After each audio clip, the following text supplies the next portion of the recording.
آپ نے اور احتساب، چونکہ آپ احتساب کو لک آفٹر کرتے ہیں، احتساب اگرچہ بالکل ایک الگ سے ایک آزاد ادارہ ہے،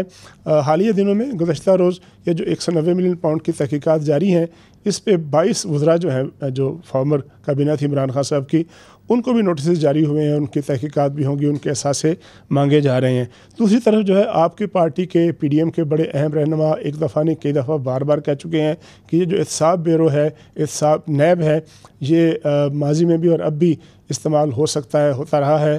سیاسی دباؤ ڈالنے کے لیے۔ شاد خاقان عباس صاحب تو یہ تک کہہ چکے ہیں کہ اگر پاکستان کو چلانا ہے تو پھر نیب کو بند کرنا پڑے گا۔ تو ایک طرف آپ کی حکومت کی اور نیب کی یہ کارروائیاں، وزراء کو نوٹس، عمران خان صاحب کی طلبی، دوسری طرف جو ہے وہ آپ کی پارٹی جس پارٹی میں آپ شامل ہیں، جس حکومت میں آپ شامل ہیں، پارٹی میں اگر نہیں بھی ہیں تو اس کا یہ موقف ہے۔ یہ دو تضادات ہیں، دو ایکسٹریمز ہیں، ان کے بیچ میں رہتے ہوئے احتساب کا عمل کس حد تک شفاف ہے؟ کیا اب بھی دباؤ کا جو ہے وہ ہتھ کنڈا ہے، یا آپ سمجھتے ہیں کہ اب ایسا نہیں ہے، ماضی میں ایسا ہوتا تھا؟ جی سر۔ دیکھیں، ماضی میں جو احتساب کے عمل میں جو کچھ احتساب کا عمل دباؤ کا شکار ہوا تھا،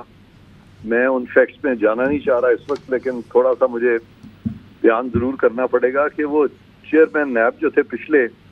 ان کے کچھ مخصوص حالات ہو گئے تھے جو آپ سب جانتے ہیں، تو اس لیے بار بار اس کا ذکر میں اسی لیے نہیں کرنا چاہ رہا۔ تو وہ والے حالات اب نہیں ہیں، تو اس لیے کوئی ایسا نیب دباؤ کا شکار نہیں ہے، نہ ہی کوئی چیئرمین نیب اس طرح کے دباؤ کا شکار ہے۔ اچھا سر، یہ بتائیے گا کہ ایک اور بڑا اہم ساتھ ساتھ چل رہا ہے، آج بھی اخبارات کی اور ٹی وی چینلز کی زینت بنا کہ سپریم کورٹ میں 2 ججز کی اسامیاں جو ہیں وہ خالی ہیں اور 10 ماہ سے خالی ہیں۔ جو کمنگ فیوچر میں چیف جسٹس ہوں گے وہ خط بھی لکھ چکے ہیں کہ سالانہ تعطیلات شروع ہونے سے پہلے سپریم جوڈیشل کونسل کا اجلاس بلایا جائے اور بلا کے اس میں یہ 2 جو ججز کی تقرریاں ہیں ان کو پورا کر لیا جائے۔ کیوں یہ تاخیر کا شکار ہے اور کیا وجہ ہے کہ اجلاس کیوں نہیں ہو رہا، اور اگر اجلاس نہ ہو پایا تو پھر جو ہے یہ خالی اسامیاں جو ہیں ان کا کیا فیوچر ہوگا؟ میں سمجھتا ہوں کہ بہت ساری جو پیچھے اپوائنٹمنٹس ہوئی ہیں وہ آئین کی روح کے مطابق نہیں ہوئی، اور چیف جسٹس جو ہیں وہ خود نامینیٹ کرتے ہیں لوگوں کو اور پھر اسی پہ بحث ہوتی ہے، وہ طریقہ کار ہی آئین کے مطابق نہیں ہے۔ اور لیٹلی ہم نے دیکھا بہت ساری اپوائنٹمنٹ جو تھیں ان لوگوں کی ہوئی ہیں جو کہ سینیورٹی میں نہیں آتے تھے اور آؤٹ آف ٹرن ان کو سپریم کورٹ لایا گیا۔ تو اس طرح سے جو پک اینڈ چوز ہو رہا ہے ججز کی اپوائنٹمنٹ میں، اس سے شفافیت جو ہے وہ ایک سوالیہ نشان بن گئی ہے،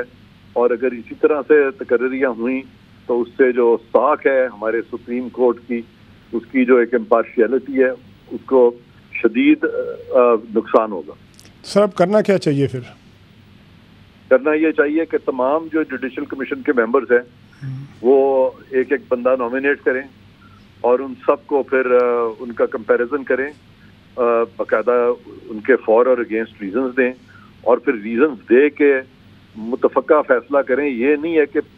خالی میجورٹی سے فیصلہ کر دیں، بلکہ ریزنز بھی ساتھ، اس کے میجورٹی کے ساتھ ریزنز بھی دیں، اور پھر اپوائنٹمنٹس کریں، اور انشاءاللہ پھر اپوائنٹمنٹس جو ہیں وہ شفاف ہو۔ تو آپ کو لگتا ہے کہ موجودہ چیف جسٹس جن کی مدت جو ہے اس میں 2-2.5 ماہ یا 3 ماہ باقی ہیں، ان کے ہوتے ہوئے یہ کام ہو جائے گا، یا پھر یہ اگلے چیف جسٹس صاحب جو آئیں گے پھر وہ یہ دو تقرریاں جو ہیں وہ کریں گے؟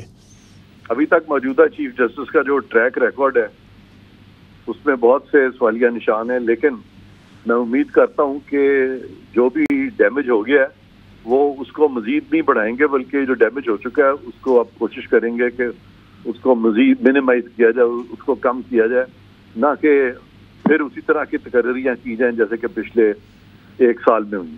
اچھا سر، 2 حالیہ گزشتہ چند دنوں میں فیصلے ہوئے ہیں، ایک جو PTI کی رہنما ہے یاسمین راہی صاحبہ، ان کو جو ہے وہ ڈسچارج کیا گیا ایک مقدمے سے۔ اسی طرح پرویز الہی صاحب جو فارمر چیف منسٹر ہیں، ان کو اینٹی کرپشن کی ایک مقدمے میں پہلی پیشی پر ہی ضمانت کی بجائے یا ان کے ریمانڈ کی بجائے ان کو بری کر دیا گیا۔ کتنا انپریسیڈنٹڈ ہے؟ عام طور پہ کس طرح ہوتا ہے؟ یہ پریکٹس ہے کہ پہلی پیشی پر ہی سنے بغیر یا جو ہے وہ پورا پروسیس پورا کیے بغیر کسی کو رہا کر دیا یا بری کر دیا جائے؟ اس میں جو تنقید ہو رہی ہے اس کی کیا وجہ ہو سکتی ہے؟ ظاہر انہوں نے فیصلہ تو ایویڈنس پہ کیا ہوگا نا، جو بھی کورٹ کے ریلیونٹ جج صاحب تھے۔ ہاں، لیکن ان کیسز کے چونکہ فیکٹس میرے پاس نہیں ہیں، اس لیے وہ جو فیصلہ جاتا ہے ان پہ میں اس وقت اس پوزیشن میں نہیں ہوں کہ کمنٹ کر سکوں۔